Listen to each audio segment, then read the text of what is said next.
Out of all the different subgenres of RPGs out there, the real-time strategy RPG just might be the most underrepresented one, especially those from Japan. If you're someone like me who's been waiting an extremely long time for a title with similar gameplay to Ogre Battle 64, then, well, look no further, my friend, your Lord and Savior is here. Or I guess I should say your Overlord, your Unicorn Overlord, that is. Yes, Unicorn Overlord is Vanillaware's latest offering. The same team behind the very beloved and well-received Dragon's Crown and 13 Sentinels Aegis Rim. The gameplay in this one, though, is quite a bit different. Unicorn Overlord is a love letter and classic homage to retro strategy RPGs of the past, most notably the previously mentioned Ogre Battle series. But what if I told you the gameplay was even better? In this video, I'm gonna explain why I think Unicorn Overlord's gameplay structure and loop is so brilliantly designed, and why I think it's exactly what the strategy RPG genre has been missing for years. Full disclosure, Atlas is sponsoring this video. However, rest assured, my thoughts remain completely my own. I made sure of this before even accepting. It's not really a general review of the game anyway, but I will give my quick thoughts at the very end. For obvious reasons, in this video, we won't be including any clips from other games like we usually do, so I know to our regular viewers this video was gonna feel very different. Don't worry though, we're still working on our main content and have some awesome stuff in the works. Just view this as a short little side piece to nibble on a bit in the meantime. I was gonna talk about this game at some point anyway, so might as well eat in the process, you know? And to any first-time viewers, let's give you guys a little bit of an idea of our usual vibes. Cue the intro.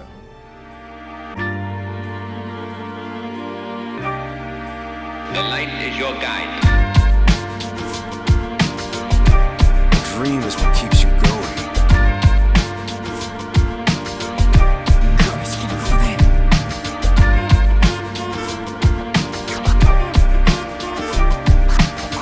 Now is the time to shape your story. Your fate is in your hands.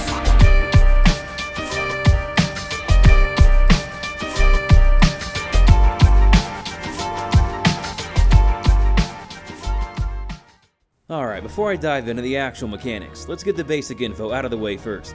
Unicorn Overlord is available digitally on the Nintendo Switch, the Xbox Series X and S, the PS5, and the PS4, and it's available physically for the Nintendo Switch, the PS5, and Xbox X.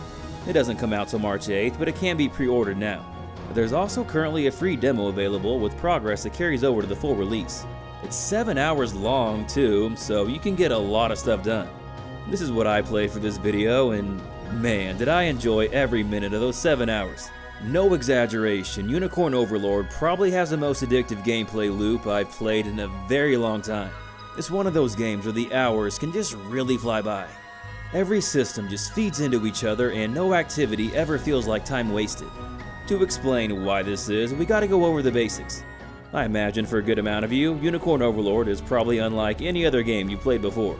It's most similar to Ogre Battle, but it's got some Fire Emblem and Final Fantasy XII DNA in there as well. Instead of controlling an individual character, you control multiple characters as a single unit. You then send these units out on the battlefield to engage with other enemy units. There is no grid-based system either, they travel in real time. When you approach an enemy, combat initiates and battles then play out automatically based on preset commands that trigger under specific conditions. This is sort of like the Gambit system from Final Fantasy XII. There is a lot of options here, but to give you guys some examples, you could set a character to heal if someone's HP gets below 70%, you could have a character prioritize attacking flying units or something, and yeah, pretty much just any possible strategy you can plan for, you can probably do. This might be a little intimidating to some, but don't worry. The default commands generally get the job done as long as you're smart enough about everything else like unit composition and knowing what units to approach. Granted, this is just from the first 7 hours in the normal difficulty mode. I imagine later in the game on the highest difficulty this would probably change. Speaking of unit composition though, this can be broken down in several ways. The characters in your unit can be positioned in either the front or the back row. This can change what action they will perform. You have active commands, which is like a character attacking, and then there's also passive commands. These trigger when an enemy attacks one of your characters. This could be like a block or an evade or a heal or something. Every unit has a set amount of active points and passive points they can spend per battle. Positioning is key because not only do certain class types protect others based on where they're at, but some classes can also attack multiple spaces per hit. You're gonna want to strategically position your characters to best defend against specific enemy class types. Oh yeah, this probably goes without saying, but different classes have their own strengths and weaknesses and can counter other classes. After a mission is started, you can't change your characters around to different units, but you can shift them around within that unit, even right before you're about to take on an enemy. The game also shows you the efficacy of your unit against theirs by displaying the damage outcome. If things aren't looking good and you have another unit nearby, you can actually swap them out. This came in clutch many times for me and something you'll probably have to do pretty often. When it comes to the actual battles, there is not only a fast forward option, but you can also just skip fights altogether if you don't want to watch them play out. You win a battle by either defeating all the enemies in that unit or simply just doing more damage than them. The losing unit gets knocked back a bit on the overworld map, or they'll have to spend some time recovering before they can move again. Win or lose though, every battle takes up a stamina point. When these run out, you'll have to spend some time resting. If an enemy unit attacks you while you're resting, you cannot attack back. This is honestly a genius design choice as it prevents any one unit from steamrolling the entire mission. That always just takes away the fun and variety of team building, you know? What if one of your characters die though? Well, thankfully, there is no permadeath. If an entire unit gets wiped out, you cannot use them for the rest of the mission unless you use a pretty rare item to bring them back. These are pretty hard to come across though, so you can't be too reckless. If an individual character dies, you can either bring them back by using an item or spending some time at a liberated base. During missions, there will be these various bases and forts you can liberate, and after doing so, you can station one of your units there where they'll slowly regain HP and revive dead party members. You might be thinking, can't you never die then if you can just always stay here and regain HP? Well, there is a time limit and it is absolutely crucial here in balancing the difficulty. If the time runs out, you lose. You'll have to make strategic decisions on whether you want to take the time to recover that way or simply use items to heal much faster. There's only a certain number of bases per mission as well, and only one unit can stay there at a time. The time limit didn't always play a big factor, but it did in some missions. One of them, I did actually run out of time and had to reload a previous save. Oh yeah, you can save during battles. This makes battles a bit more forgiving, which could be a good or a bad thing, but hey, I can't complain. If something comes up mid-mission and you have to stop, having that option is nice. Speaking of options, well, kinda, I don't really have a good segue for this, but there are these things called Valor Points. You start every mission with a small amount and then gain more by defeating enemy units. You can use these Valor Points on either deploying more units from your base, as you can only deploy 3 at the start, or you can spend them on these Valor Commands. Valor Commands are unique to specific characters and allow you to perform actions such as buffing a unit or healing a unit or something. So yeah, these are pretty important. As you can see, there is a lot of depth and complexity in this gameplay. There's a lot of minor details I didn't even touch on, as it would just take too long to explain everything. It may sound like too much to grasp at first, but the game does a great job at easing you into all these mechanics. Within an hour or two of playing, I was like, okay, I have a pretty good idea of what I'm doing now. This is really fun. Let's take it all the way back to unit composition real quick. So, different classes have different synergy with other classes. The game does tell you some good combinations, but there's surely a lot more out there to experiment around with, especially as your units grow in size. Here's where the really satisfying progression and addictive gameplay loop come into play. Alright, there are these things called Renown and Honor. Renown is mainly awarded by progressing through the main quest, and as your renown goes up, you can unlock more services at forts. Forts are these locations on the overworld map, which, by the way, yeah, there's an overworld map in this game. How insanely cool is that? And these allow you to expand your units and hire mercenaries. You can do these things by spending honors. Honors are awarded by completing battles, quests, and delivering items to towns. Not only do these allow you to add more members to a given unit, but they can also let you add new units altogether. So yeah, if you want to keep growing your army, you're gonna want some honor. Characters do level up and they all have their own equipment, but expanding your army is where the real satisfying progression comes from. This encourages you to seek out side quests and explore the map, as you're going to be rewarded heavily. When exploring the overworld, there will be various items on the ground. These will either be divine shards, a special currency that allows you to buy pretty cool items at a shop, or you'll get these materials. These are what I mentioned earlier that you can deliver to towns on the overworld. By completing deliveries to various towns, you can unlock a lot of honor pretty quickly. Do not overlook this aspect. Different forts you come across will allow you to hire different mercenaries with the honor you've acquired. Different classes will require different amounts of honor though. Upon hiring a mercenary, you can choose their color, their stat growth, their voice. It's pretty cool. Little tip, even though they're a bit more expensive at 7 honor points, I recommend getting a Griffin Knight. A lot of other early game classes you get automatically through either a side quest or the main quest, but a Griffin Knight, you do not. They're pretty strong too and can attack an entire row at once. But yeah, everything you do in this game just feeds into progression in some way, and it's so good. The overworld plays a pretty big factor with this. By completing side quests and progressing through the main quest, you unlock new parts of the overworld. This can gain you access to new towns where you can buy new equipment and make deliveries for honor, and it can open up new forts where you can hire different classes.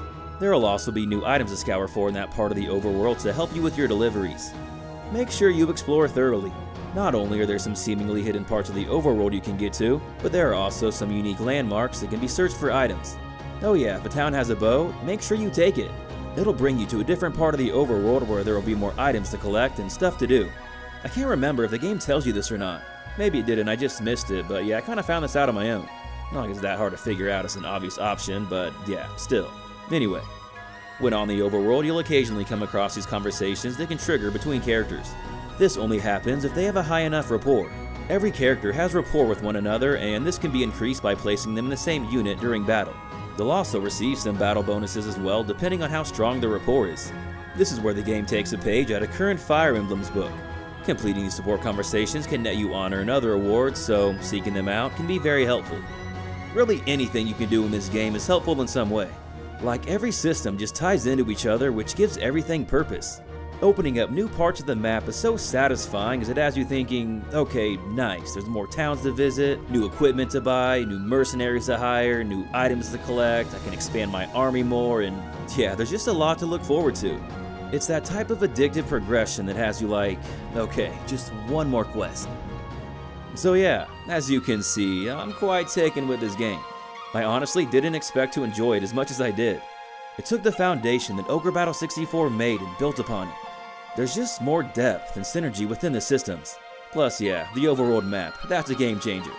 What's crazy is that I know there's still a lot more stuff in the game that I haven't even unlocked yet. With all this said, there are some things in Unicorn Overlord that I'm not crazy about. I think the art style itself is gorgeous, but the character designs are kinda generic to me. I mean, you got generic blue-haired knight, red-haired knight, blonde-haired knight, and yeah, I get within the setting, it makes sense, but still, their designs are just kinda plain. Little too generic, anime-esque for me, personally. I also didn't find myself that captivated by the story. Granted, it's just the beginning, but it's pretty standard stuff so far. It kinda feels like there might be a bigger focus on characters and the overarching plot. Knowing Vanillaware though, I wouldn't be surprised if the story ramps up later in the game. And yeah, that's pretty much it. Everything else about the game I'm really enjoying. The music is excellent, and I've already explained why the gameplay is just so damn good. That's really the main selling point here, hence this video. To those that were on the fence about this one, hopefully this helped to give you an idea if it looks like it's for you or not. If you're at all curious, I highly recommend at least downloading the free demo. If you're like me and many others out there, there's a good chance you'll get hooked in. It's definitely not just me. Overall initial impressions with this game seem to be very strong. I absolutely cannot wait to dive into the full release.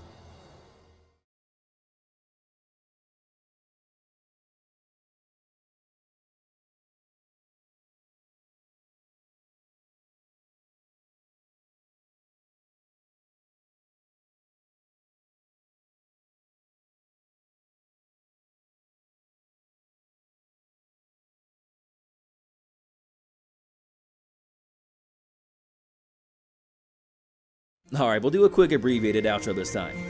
Thanks for watching everyone, we hope you enjoyed this very different video. Have you tried out Unicorn Overlord yet? If so, what do you think? Let us know in the comments below. As always, just want to give a huge thanks to our Patreon supporters, and of course an extra special shout out to our top patrons, Derek Drost, Jesse Spencer, Jump Rock, and Saino. All your support and generosity is very much appreciated. Other than that, thanks again for watching everyone, and hope you have an awesome day. This is Corbin from Gaming Productions. Until next time.